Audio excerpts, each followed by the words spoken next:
নমস্কার, কেমন আছেন সবাই? পূজাস ব্লগের নতুন একটা ভিডিওতে আপনাদের সবাইকে অনেক স্বাগত।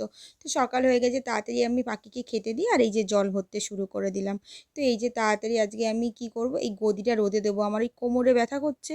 তো সেই জন্য ভাবলাম কি রোদে দিই, যদি একটু কোমরে ব্যথা কমে। এমনিতে এখন প্রেগনেন্সির জন্য ব্যথা করছে, তবুও আবার বিছানাটার জন্য মানে মনে হচ্ছিল আমার করছে। তাই জন্য ওই জন্য আমি তাড়াতাড়ি করে তোশকটা আজকে রোদে দিয়ে এলাম। তো রোদে দিয়ে এসে ঘরটা ভালো করে ঝাঁট দিয়ে আমি মুছে নিয়ে স্নান করতে চলে গেলাম।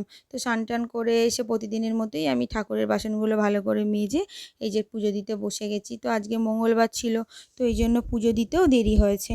তো একজন দিদিভাই লিপিকা বর্মন, মানে তিনি আমাকে জিজ্ঞেস করেছেন যে আমি কেমন আছি। তার আমার ভিডিওগুলো দেখতে খুব ভালো লাগে। আমি ভালো আছি দিদিভাই, আর অনেক ধন্যবাদ আমার ভিডিওটাকে ভালোবাসার জন্য। তো এই যে আমি এখানে টিফিন করতে চলে এসেছি। তো এই যে আমি আগে কালকে যেমন লুচি খেতে ইচ্ছে করছিলো, কাল তো আর করতে পারিনি, শরীরটা খারাপ ছিল বলে। তো আজকে এই যে লুচি আর চিলি চিকেন করলাম টিফিনে। তো আর একজন দিদিভাই আমাকে মাম্পি বলে, তিনি আমার বলেছেন তিনি আমার সব ভিডিও দেখেন। তো অসংখ্য ধন্যবাদ আমাকে এইভাবে সাপোর্ট করার জন্য। ভালো লাগলে অবশ্যই লাইক কমেন্ট করবেন এবং এভাবেই আমার পাশে থাকবেন আশা করব।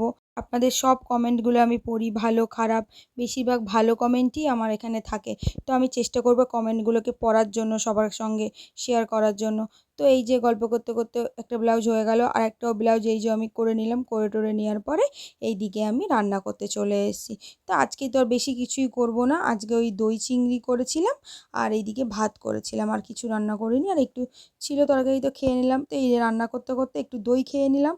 তো এই যে দই আর একটু দই এই যে বার করে নিলাম, এই যে দই চিংড়ি করবো বলে তো রান্না বান্না করে খেয়ে দিয়ে আজকে আর কাজ করিনি। শরীরটা ভালো লাগছিল না, পেটটা একটু ব্যথা ব্যথা করছিল।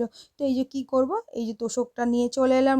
রোদ খাওয়ানো হয়ে গেছে, এবার এখন বৃষ্টি চলে আসছে, মানে মেঘ করেছে, একটু পরেই খুব বৃষ্টি হবে। তো এই যে তাড়াতাড়ি করে তোশকটা নিয়ে এসে আমি বিছানাটা আবার সুন্দর করে গুছিয়ে নিলাম।